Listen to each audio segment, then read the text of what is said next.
The series begins with Yggdrasil, a popular online game is set to shut down.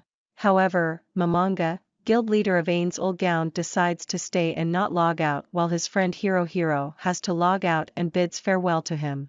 Momonga retrieves the staff of Ains Ulgaun and proceeds to the throne room along with Sebastian and Pleiades. Momonga sits on the throne and modifies the setting of albedo out of playfulness because it's the last few minutes till the shutdown. When the clock hits midnight, the officially announced shutdown time, he then notices that the server is still up and running. With his mind clouded in confusion, he then realizes that he still retains the outward appearance of his game avatar and tries to access the game functions like consoles, but the functions are inaccessible. The next great shock comes in tow when he sees the NPCs of Nazarick begin to show sentience. In order to assess the situation, he orders Sebas to survey the outside of Nazarick while Albedo must assemble the floor guardians on the 6th floor. Momonga teleports to the amphitheater. There, he meets Aura and Mare and asks them to help in testing the staff of Ains Ulgaun. He later summons the primal fire elemental and even asks Aura if she wants to fight it, which she agrees and drags the unwilling Mare into the ordeal. The floor guardians then begin to arrive and they all swear their loyalty to the overlord of Nazarick. After the guardians swear their loyalty to Momonga, he hopes that they'll fulfill their duties without failure. Sebastian reports to him that Nazarick is surrounded by grasslands and not a swamp. Momonga confirms that Nazarick has been transported. He also confirms that the NPCs are loyal to him and teleports to leave the amphitheater. When Momonga leaves, the guardians start to discuss about their benevolent master. Momonga plans on going outside of Nazarick to see for himself. He encounters Demiurge's 3 demon generals on the 1st floor. Demiurge notices Momonga and requests to accompany him outside. Momonga is amazed by the beauty of the new world and jokingly suggests on taking over the world, which causes Demiurge to misinterpret his intentions. Momonga sees Mare doing a good job, concealing the walls of Nazarick and rewards him with the ring of Ains Ulgaun. Albedo descends from the sky and tells Mare that Momonga is currently disguising himself as his usual appearance will cause the denizens of Nazarick to halt their work and await his orders. Momonga then gives Albedo a ring of Ains Ulgaun since her role as the overseer of the floor guardians requires her to be able to supervise the other floor guardians quickly and teleport back to Nazarick. She screams happily upon receiving it. In the frontier, a group of warriors patrol the area while a mysterious group watches them.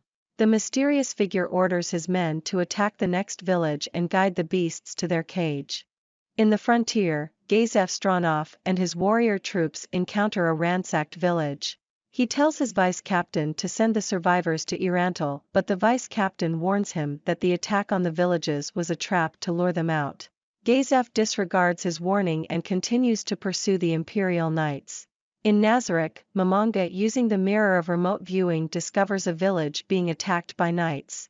At first, he doesn't want to get involved as there's no benefit in saving them, but when he sees Sebas's face, it reminds him of Touch Me, who had saved him from being piked, and the ideals which he holds.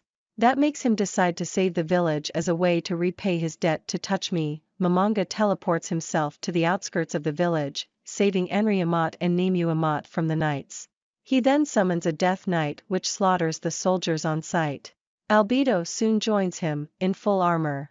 The appearance of Momonga and Albedo frighten the two humans, prompting Ains to disguise himself as a masked magic caster.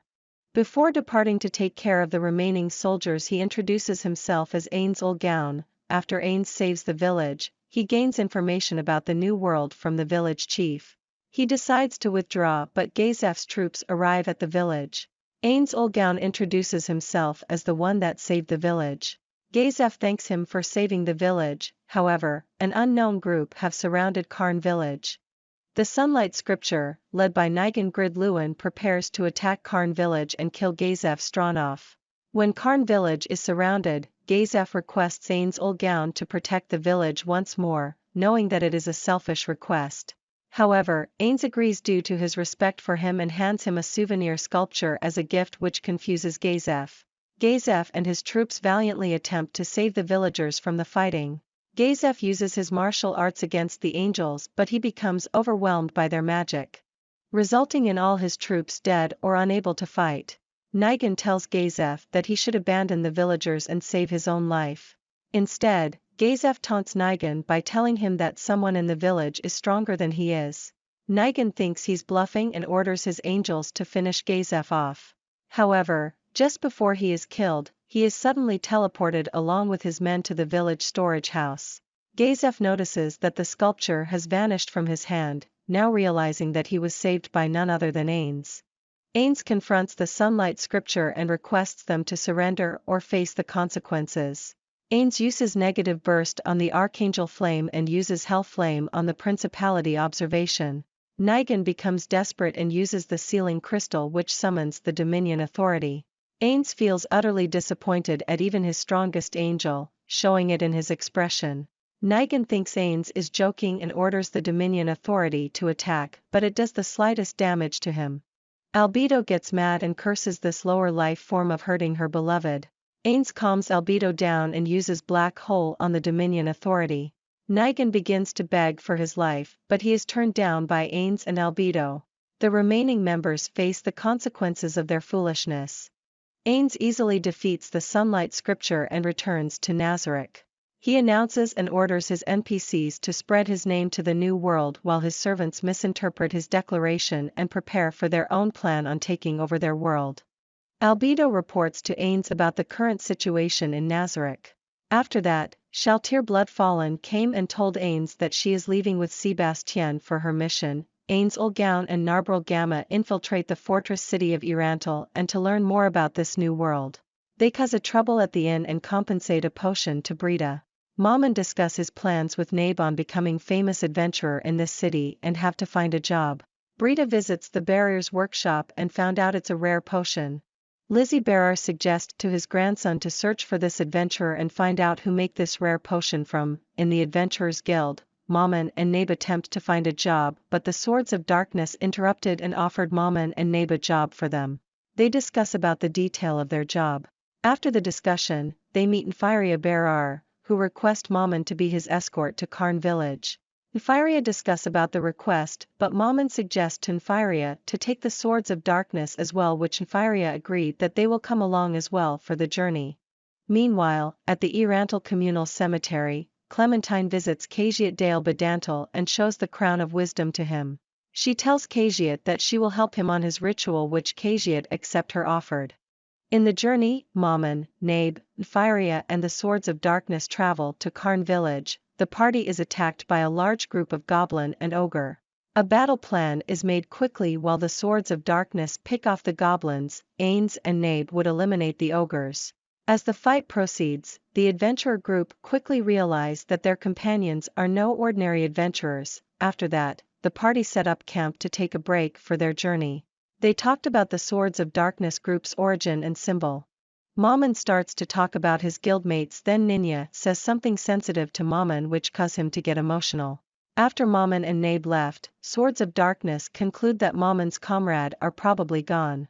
Nfiria changes the subject to talk about Mammon's strength, and Peter guessed that Mammon is maybe the same level as an adamantite adventurer, and group talk through the night. Meanwhile, at Irantal, Cagiat creates more undead minion to prepares to take over the city while Clementine waits for Nfiria to return. Mammon's group arrive at Karn village and meet Enri Amat and her goblin troop. Enri tells Nfiria and why the village is fortified, and she also mentioned about Ains Ulgaun, the red potion that heals her, and Albedo, which Nfiria concluded that Mammon is Ains Ulgaun. Nfiria apologizes to Ains for deceiving him and Ains tells him not to reveal his identity to anyone. They begin to gather herbs in the forest while Ains plans to tame the wise king of the forest with help of Aura. However, he was disappointed after seeing the wise king of the forest is actually giant hamster and he easily tames it. After taming it, Nfiria asks Mammon that he want to join his adventurer team, but Mammon respectfully declines his offer. However, Mammon suggests to Nfiria that he will protect the village instead. After completing Nfiria's request, they return to Irantal. Nfiria and Swords of Darkness will unpack the herbs in Barrier's house while Mammon and Nabe will register Hamsuk to the Adventurers Guild. In Barrier's house, Clementine appears in front of Nfiria, who's waiting to kidnap him. Clementine appears in front of Nfiria and prepares to kidnap him. The Swords of Darkness attempt to buy time for Nfiria and Ninya to escape, but Kajiat blocked their way of escape, which leads to all the members being killed. After registering Hamsuk at the Adventurers Guild, Mamon's group meet Lizzie Berar and guide them to her house. However, they found the Swords of Darkness, who turned into a zombie. After killing them off, Momon investigates that their objective is Nfiria. Momon tells Lizzie to hire him and rescue his grandson, which she agreed. Momon orders Nabe to use the locator scroll to track where Nfiria is held. Momon discovers an undead army at the cemetery and tells Lizzie to warn the people and the guild of the threat. At the Irantal cemetery, the undead army assaulted the gate of the city. The guards try to defend it but overwhelmed by their sheer numbers. Momon's group arrive and break through the undead. Momon's group meet the members of Zuranorn, who are in progress on using the death spiral at the city. Momon then leaves Nabe to deal with Kajiat while he and Clementine leave to take their battle elsewhere. Momon tells Clementine that he doesn't need to fight her seriously and their duel begins. Momon and Nabe begin their respective fights against Kajiat Dale Bedantal and Clementine to save Nfiria Berar. Kajiat summons 2 skeletal dragons that he declares have absolute resistance against 1st to 6th tier magic.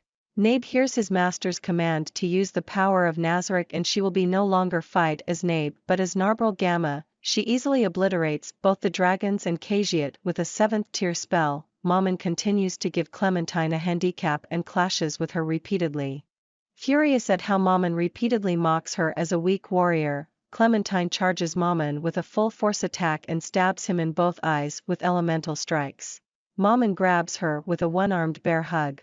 Ains reveals his true nature as an overlord, which she mistakes for an elder lich, then torments Clementine that she was defeated by a magic caster that didn't even use his magic against her. Ains crushes her body with both arms and killing her. Ains then rescues Nfiria and destroys the Crown of Wisdom.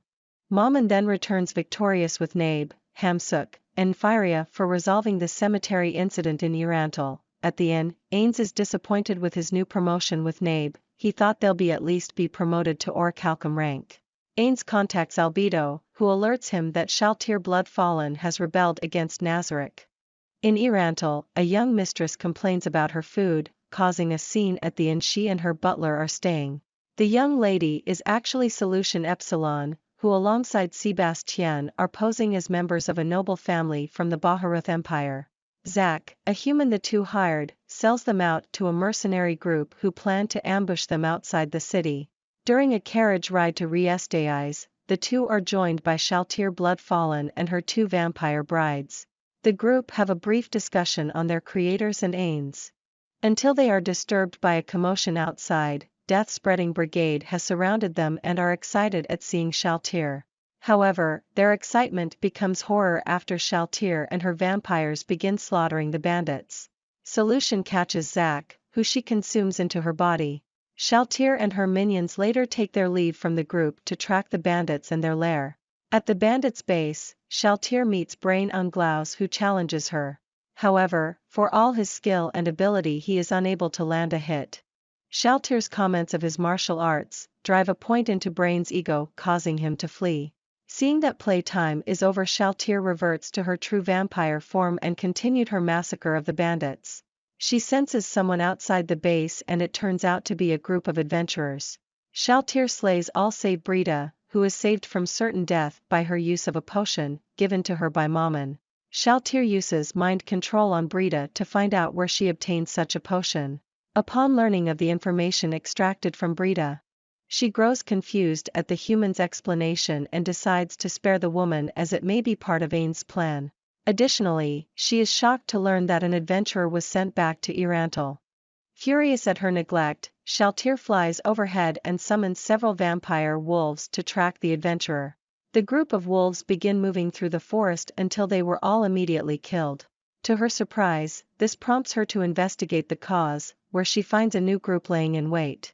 Faced with a new foe, Shaltir dives into the offensive while resuming her monstrous form.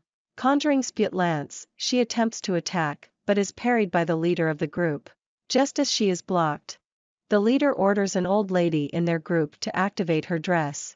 The magic of the dress glows, and a dragon of light shoots directly at Shaltir.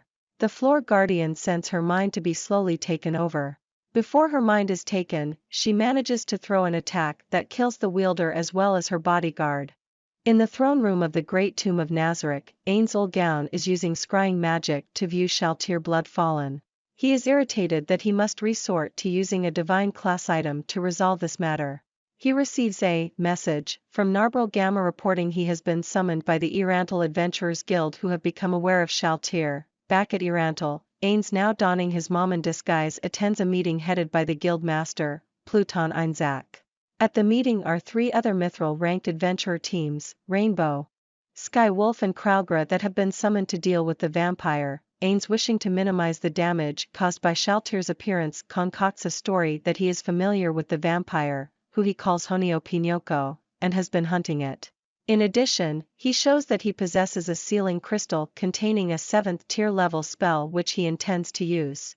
Mammon insists that darkness will fight against Honio Pinocchio alone, arguing that involving others in the fight will simply increase the number of casualties.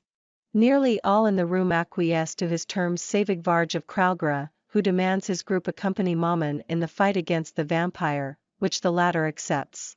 En route to the destination where Shaltir is located, Ain's has Kraugra ambushed, Igvarj himself killed by Mare Bello Fiori.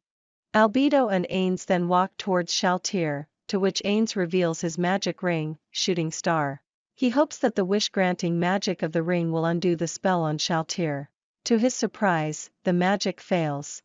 Ain's panic ally orders a retreat, teleporting himself and Albedo to a safer location. Albedo attempts to ask what is wrong, however, Ain's goes through a tantrum of rage. Just as his undead racial effect kicks in, he calms down. Once calmed, he tells Albedo the magic of a divine item didn't have any effect on the mind control placed on Shaltir. There is only one power that could do so: world items. Ain's didn't think any world items were in the new world. He orders Albedo that they must hurry to the treasury to retrieve the world items stored there. Albedo and Ain's are joined by Yuri Alpha in the treasury. At the gate, Ain's opens it to the inner sanctum. They encounter a strange octopus humanoid that Albedo recognizes as her creator Tabula Smaragdina.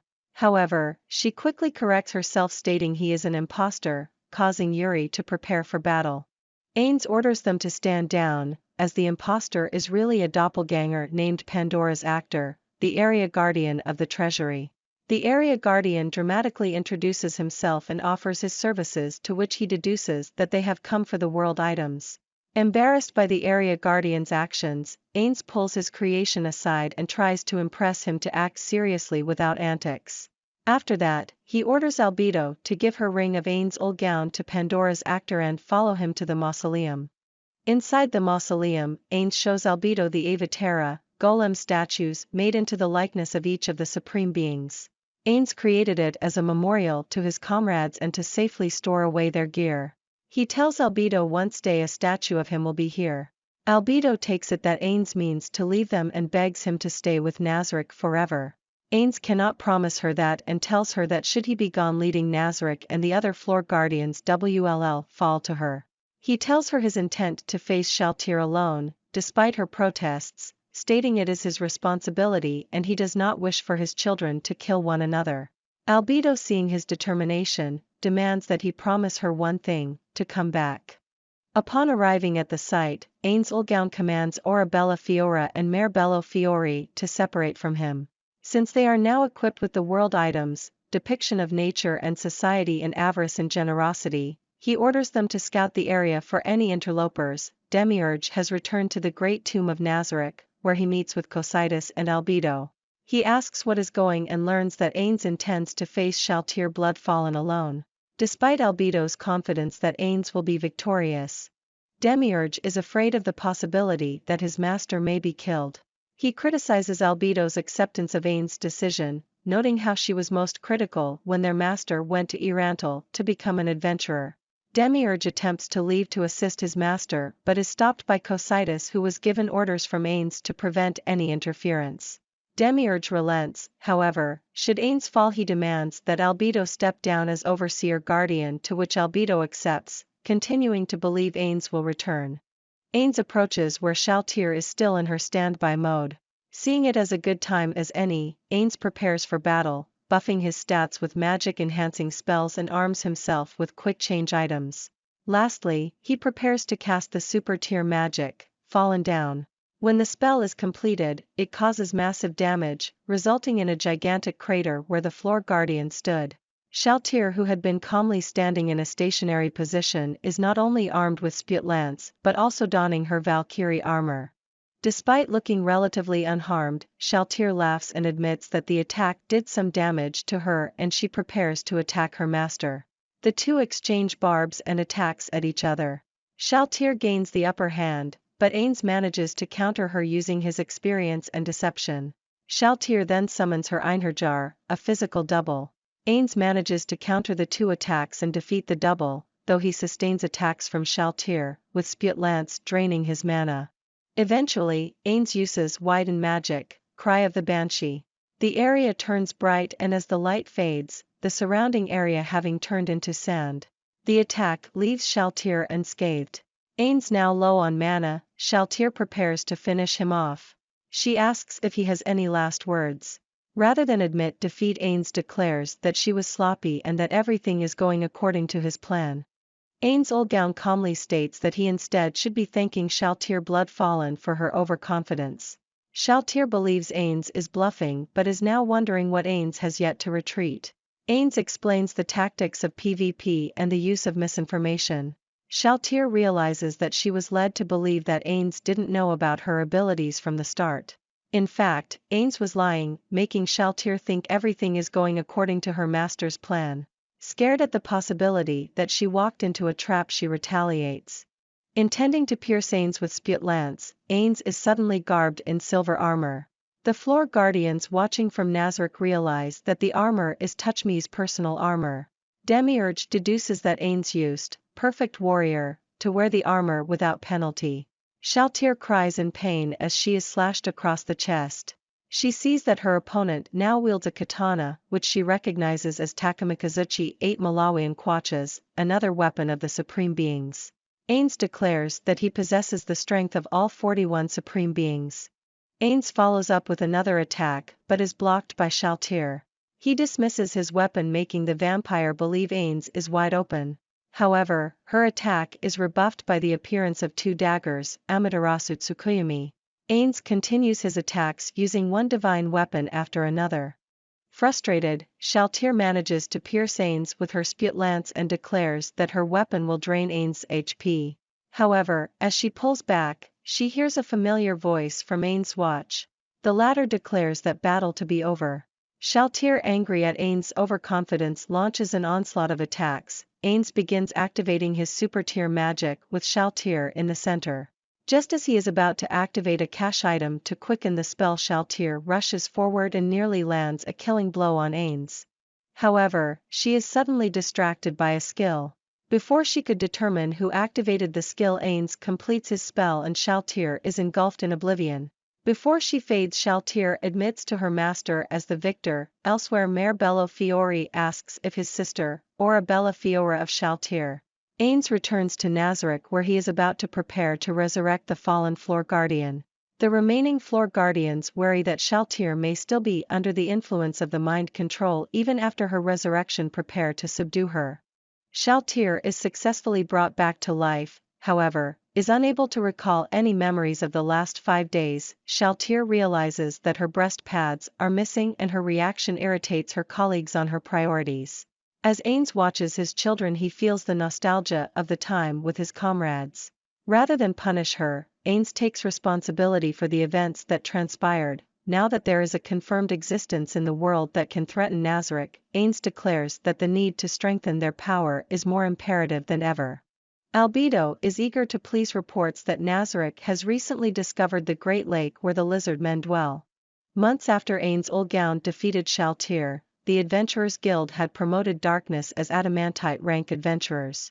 In addition, Firia Berar and Lizzie Berar moved to Karn village where they are greeted by Enri Amat and Lupus Regina Beta. Elsewhere in Riestais, Solution Epsilon and Sebastien have taken residence in the royal capital. In addition, Gazef Stronov discovers a demoralized brain on Glaus in the alleys. Meanwhile, in the slain theocracy, the captain of the Black Scripture, gives his report to the 6 cardinals of events his team faced against a powerful vampire. Though they are concerned about the vampire, the cardinals state they should be more wary of whoever defeats that creature. They note that they have become greatly weakened due to a series of unfortunate events and suggest they post a surveillance team to monitor the area. As Mammon prepares to go off on another quest, as he leaves the guild, he orders Shaltir to mobilize Gargantua.